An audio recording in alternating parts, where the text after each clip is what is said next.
పెద్దలారా మిత్రులారా అందరికీ నమస్తే. ఉత్తరప్రదేశ్లో సర్వోదయ విద్యాలయం అని మీర్జాపూర్, అక్కడ ఒక ప్రభుత్వ పాఠశాల ఉన్నది.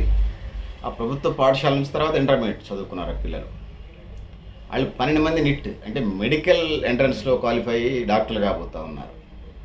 సో అంకిత భావం, పట్టుదల, ఓన్గా జెనెటికల్గా కొన్ని తెలివితేటలు ఉంటాయి. దానికి దిశా నిర్దేశం చేసే టీచర్స్, లెక్చర్స్ ఉండి ఉంటారు. వాళ్ళు గిరిజన పాఠశాల నుంచి వాళ్ళు ఒక సమాజంలో ప్రయోజకులు ఎదుగుతున్నారు. సమాజానికి దారి చూపేటువంటి ఉపాధ్యాయులు, లెక్చర్లు, మానవతావాదులు వీళ్ళంతా సమాజాన్ని దిశా నిర్దేశం చేసి కన్న బిడ్డల్లాగా వాళ్ళందరినీ ముందుకు నడిపించాల్సిన బాధ్యత ఉంది.